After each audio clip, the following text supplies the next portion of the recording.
ఎప్పుడు కనిపించినా ఎన్నిసార్లు కనిపించినా పొగడకుండా అడగకుండా ఉండలేకపోతున్నాం. మీరేమో 96లోనే ఆగిపోయారు ఏంటి సార్? ఇది 2026. సరే పొగడొద్దు, పొగిడితే తట్టుకోలేదు. Yes please. అందరికీ నమస్కారం. First of all Padmashri doctor Natakireeti Rajendra Prasad గారికి కంగ్రాచులేషన్స్. ఎందుకంటే ఒక గర్వకారణం ఆయన ఇండస్ట్రీ. ఈరోజు ఈ సినిమా ఆయన సినిమానే, ఇది వెంకటేశ్వర స్వామి సినిమా. వెంకటేశ్వర స్వామి లేకపోతే ఈ సినిమా ఉండేది కాదు. ఎందుకంటే ఆయన సినిమానే, ఆయనకి ఆ క్యారెక్టర్ రావడం అనేది నిజంగా అదృష్టం. అది ఆయన ఇచ్చిన బ్లెస్సింగ్స్, వెంకటేశ్వర స్వామి ఇచ్చిన బ్లెస్సింగ్సే ఈరోజు రాజేంద్ర ప్రసాద్ గారు ఈ సినిమాలో చేయడం. ఈ సినిమాకి ఎంతో వెయిట్ వచ్చింది ఈ సినిమాకి ఆయన చేయడం అనేది. ఇక మిగతాది ఓకే, నేను లయ అందరూ padding that is okay, no problem. But ఆయన చేయడం అనేది, ఆయన డెడికేటెడ్గా చేయడం అనేది ఈ సినిమాకు ఒక హైలైట్. అది డెఫినెట్గా మీరు థియేటర్లో చూస్తారు. ఇది ఏంటంటే పక్క మిడిల్ క్లాస్ ఫిలిం. ఆ మిడిల్ క్లాస్లో మన అందరూ తెలుసు, అందరూ మిడిల్ క్లాస్ నుంచి వచ్చిన వాళ్ళు. ఇందాక ఆలి అన్నట్టుగా అందరూ మిడిల్ క్లాస్ నుంచి వచ్చిన వాళ్ళు. ఇప్పుడు ఈరోజు ఉన్న ప్రతి ధనవంతుడు కూడా అంతకుముందు వాళ్ళ నాన్న కానీ వాళ్ళ తాతలు కానీ వాళ్ళందరూ మిడిల్ క్లాస్ నుంచి వచ్చిన వాళ్ళు అయి ఉంటారు నాకు తెలిసి. సో ఒక మిడిల్ క్లాస్లో కష్టాలు ఎలా ఉంటాయి, పడే బాధలేంటి, అవన్నీ ఒక ఎంటర్టైన్మెంట్ వేలో చెప్పడం అనేది ఒక గొప్ప కళ. అది నాగేశ్వర రెడ్డి గొప్పతనం. ఎందుకంటే ఇది సీరియస్గా చెప్తే కనుక దాన్ని ఇక్కడ కూడా కష్టాలు ఏంటారా బాబు అనే పద్ధతిలోకి వెళ్ళిపోతాం. బట్ ఇదేంటంటే ఒక ఎంటర్టైన్మెంట్ వేలో ఒక వెంకటేశ్వర స్వామిని అంటే మనం ప్రతి ఒక్కళ్ళు లైఫ్లో కోరుకుంటాం. మన బాధలు వచ్చినప్పుడు ఎవరికి చెప్పుకుంటాం? గుడికి వెళ్తాం, నా బాధలు తీర్చమంటాం, ఏదో ఒక కోరుకుంటాం. అది జరిగితే నీకు ఇది ఇస్తాను, ఏదో ఒక లంచం వేసేలాగా మనం ఇచ్చేస్తూ ఉంటాం. సో ఆ భగవంతుడు మా కోరికలు కూడా ఉలిక్కిపడి లెగిసిపోయే కోరికలు కూడా ఉంటాయి దీంట్లో. అటువంటి ఎంటర్టైన్మెంట్ వేలో వెళ్ళే సబ్జెక్టు నిజంగా నాకు రావడం ఈ టైంలో థ్యాంక్స్ టు నాగేశ్వర రెడ్డి. ఎందుకంటే ఆ కథ రాగానే నేను గుర్తుకు రావడం, జీకే గారు అండ్ చందు గారు ప్రొడ్యూసర్స్ శ్రీకాంత్తోనే చేద్దామంటాం. నిజంగా ఈ సబ్జెక్ట్ రావడం కూడా నాకు చాలా లక్ ఈ టైంలో. ఎందుకంటే నేను ఈ టైప్ ఆఫ్ సినిమా చేస్తానో లేదని నాకు తెలియదు. అంటే అంతకుముందు చేసాను, చాలా సినిమాలు చేశాను కానీ, బట్ ఇప్పుడున్న టైంలో ఇటువంటి ఫిలిం నాకు చాలా కొత్తగా అనిపించింది. ఫస్ట్ ఒక 2 రోజులు, ఎన్ని రోజులు అయింది ఈ టైప్ ఆఫ్ సినిమా చేసి, ఈ డైలాగులు చెప్పి ఒక బాడీ లాంగ్వేజ్ కానీ ఇది కానీ అనేది చాలా ఎంజాయ్ చేశాను. ఈ సినిమా చేసినంతసేపు చాలా ఎంజాయ్ చేశాం. అది కాకుండా ఈ సినిమాలో ఉన్న ఆర్టిస్టులు ఎంతమంది, ఒకళ్ళు కాదు ఇది కాదు, ప్రతి ఒక్కళ్ళతో ఇదివరకు నేను స్క్రీన్ షేర్ చేసుకున్న సందర్భాలు ఉన్నాయి.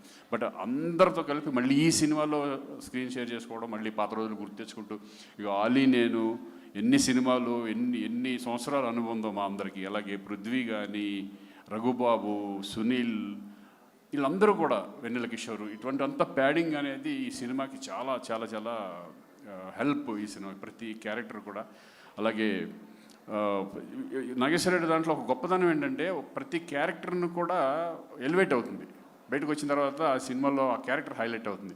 అలాగే ధనరాజ్ ఆ క్యారెక్టర్ ఫస్ట్ చూడంగానే నవ్వింది నేనే, నవ్వు వచ్చేసింది నాకు. ఆ డైలాగ్ చెప్పాలంటే ఆయన చూసి ఆయన పర్ఫార్మెన్స్ చూసి నాకు నవ్వు వచ్చేసేది. ఏంటో బాబు ఇది. ఎందుకంటే మనం రామారావు గారిని, కైకల్ సత్యనారాయణ గారిని, మోహన్ బాబు గారిని చూసిన తర్వాత నాకు తెలుసు, క్యారెక్టర్ తెలుసు, బట్ చూడగానే నవ్వు వచ్చేసేది నాకు. ఆ డైలాగ్లో కూడా చూడు 2 సార్లు వేసాం దెబ్బ నవ్వి. అంటే ఆ డైలాగులు కూడా అలాగ ఉన్నాయి. షుగర్ వచ్చిన ఎముడని, అది కాకుండా పక్కన దున్నపోతే అలా ఉంది అంటే దానికి కూడా షుగర్ వచ్చింది కాదన్నా, మజిల్ లాస్ అయింది. మీరు ఏడుకొండలు తిరిగి కిందకు వచ్చి పైకి వెళ్ళిన మజిల్ లాస్ అయింది. మీరు ఏడుకొండల వాడిని ఇక్కడ ఎవరో ఎముడని తిరుగుతున్నాడు అని చెప్తే మనకి బక్కేముడు బలిసినేముడు అని ఉండరు, ఒకడే ఎముడు. So funny. అంటే ఈ డైలాగ్స్ కూడా చాలా అద్భుతంగా, డైలాగ్స్ రత్నబాబు, డైమండ్ రత్నబాబు ఇక్కడ లేడనుకుంటా, చాలా అద్భుతంగా రాశారు డైలాగ్స్ కూడా. సరదాగా వెళ్ళిపోయింది ఈ సినిమా. ఎప్పుడు ఎలా చేసాము అనేది ఒక సరదాగా వెళ్ళిపోయాము మేము. వెయిటింగ్ ఈగర్లీ 17th ఈ సినిమా థియేటర్లో రిలీజ్ అవబోతుంది. అలాగే ఈ సినిమాకి అద్భుతంగా మన అంజీ, నాకు అంతకుముందు కూడా మేము కలిసి చేసాం. ఆయన దీంట్లో పడ్డ కష్టం. ఎందుకంటే ఒక డైరెక్టర్కి ఒక కెమెరామెన్కి అనుబంధం ఉంటే మంచి మంచి సినిమాలు వచ్చే అవకాశం ఉంటుంది. మంచి మంచి ఫ్రేమ్స్ కానీ మమ్మల్ని బాగా చూపించే విధానం. నేనే కొంచెం లావుగా ఉన్నాను అనుకో, అదే ఎందుకు నాకు అర్థం కాదు. పర్సనల్గా లావుగా ఉన్నాను. నేను అడిగా ఏంటి ఎక్కువ లావుగా ఉన్నట్టున్నాను అని. కానీ నిజంగా అది నాదే, అది ఏం కాదు. ఎందుకంటే ఆ టైంలో కొంచెం లావుగానే ఉన్నానులే. సో వెరీ హ్యాపీ అండి. ఇటువంటి ఫిలిం ఆదరిస్తారని ప్రేక్షకులందరూ, ఎందుకంటే చక్కగా ప్రతి ఒక్కళ్ళు కనెక్ట్ అవుతారు ఈ ఫిలింకి. మిస్టర్ మిడిల్ క్లాస్ అనే దానికి అందరూ కనెక్ట్ అయ్యే విధంగా ఈ ఫిలిం ఉండిపోతుంది. అలాగే మా మ్యూజిక్ ఈరోజు నిజంగా చూస్తుంటే దడదడలాడిపోతుంది మొత్తం. రికార్డింగ్ సాయి కార్తీక్తో కూడా నేను పనిచేశాను. నా సినిమాలు కూడా చాలా చేశాడు. అలాగే అశోక్ కుమార్ గారు కానీ మా ఫ్రెండ్ అడి చిట్టిగడేడి అక్కడ ఉన్నాడా, చిట్టి, వీళ్ళందరూ కూడా బ్రహ్మాండంగా అందరితో సరదాగా వెళ్ళిపోయింది. లయ లేదు ఈరోజు. నాకు మధ్యాహ్నం ఫోన్ చేసి అంటే రాలేకపోతున్నాను శ్రీకాంత్ గారు,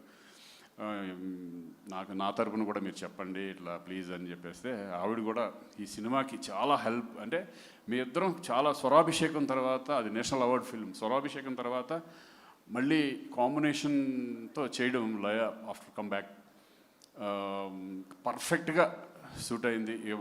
అందరి క్యారెక్టర్లు పర్ఫెక్ట్గా సూట్ అయినాయి. అలాగే మెయిన్ ఇంపార్టెంట్ ఏంటంటే ప్రొడ్యూసర్స్.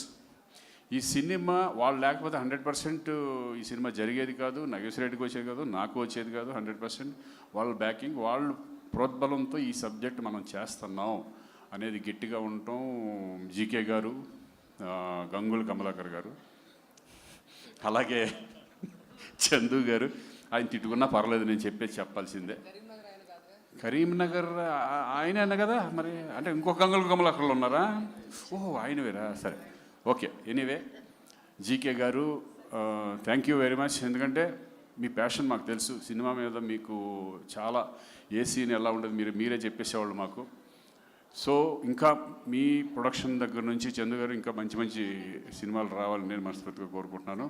నాగేశ్వర రెడ్డి డెఫినెట్గా హోప్ మనం మళ్ళీ మంచి సినిమాలు చేద్దాం. ముందు మంచి ఎంటర్టైన్మెంట్ మూవీస్ తీసుకురా. డెఫినెట్గా ఆడియన్స్ మంచి సినిమాలు ఎప్పుడు కూడా నాకు నమ్మకం ఏంటంటే ప్రేక్షకులు ఆదరిస్తారు. 100% ఎంటర్టైన్మెంట్ మూవీస్ ఈ మధ్య బాగా తక్కువ ఉన్నాయి కాబట్టి అనిల్ రావుపూడి లాంటి మళ్ళీ ఒక F2లు, శంకర్ వరప్రసాద్లు ఈ టైప్లో ఆడియన్స్ ప్రూవ్ చేశారు. ఒక ఎంటర్టైన్మెంట్ మూవీ డెఫినెట్గా మళ్ళీ చూస్తారని నమ్మకం మా అందరికీ ఉంది. Thank you. జూలై 17th ప్రేక్షకులు అందరూ థియేటర్లో చూడాలి, దీన్ని ఆదరించాలని మనం కోరుకుంటున్నాను. Thank you very much. Thank you so much Srikanth గారు. థ్యాంక్ యూ నాగేశ్వర రెడ్డి గారి. మార్క్లో మీ టైమింగ్తో, మీ అందరి టైమింగ్తో మేమందరం బిగ్ ఫన్ని ఎంజాయ్ చేయడానికి రెడీ అయిపోయాము 17th July. Thank you so much. So మర్చిపోయాను, కరుణ గారు. అదే ఒక చెల్లెలుగా నాకు, అంటే తను ఎప్పటి నుంచో ఒక చెల్లెలుగా నన్ను అన్న ఎప్పటి నుంచో అంటుంది. తను కూడా వండర్ఫుల్ ఆర్టిస్ట్. తను ఈ సినిమాలో ఒక చెల్లెలుగా చేయడం. అలాగే భూపాల్ ఒక బావ, ఏ బావో తెలియట్లేదు అది. ఆ బావ క్యారెక్టరేషన్ మా మిత్రుడు తమ్ముళ్ళు అంటాడు భూపాలు. వీళ్ళందరికీ కూడా థ్యాంక్ యూ వెరీ మచ్. అంతే కదరా, నిన్ను మర్చిపోలేదు కదరా. థ్యాంక్ యూ రా. 500 రూపాయలు ఇచ్చావు, చూద్దాం ఈ సినిమా ఏమవుద్దు అనేది. హిట్ కొట్టాలని మనస్ఫూర్తిగా కోరుకుందాం. ఆ వెంకటేశ్వరస్వామికి కుబేరుడు అప్పిచ్చినట్టు నీకు నేను ఇచ్చా. ఒరే ఇంకా జీవితాంతం నీకు అప్పులు నేను అప్పు తీస్తాను. ఒక పని చేస్తాను రోయ్, నువ్వు ఇచ్చింది నా దగ్గర పెట్టుకుంటా, ఇంకోటి తీసి నీకు ఇచ్చేస్తా చెల్లు. Thank you so much Srikanth గారు. Thank you very much. So ఇప్పుడు బిగ్ ఫన్ అని ఉంది పోస్టర్ పైన. సినిమా రిలీజ్ తర్వాత బిగ్ హిట్గా మారి మళ్ళీ సెలబ్రేషన్స్ చేసుకోవాలి అని మనస్ఫూర్తిగా కోరుకుంటూ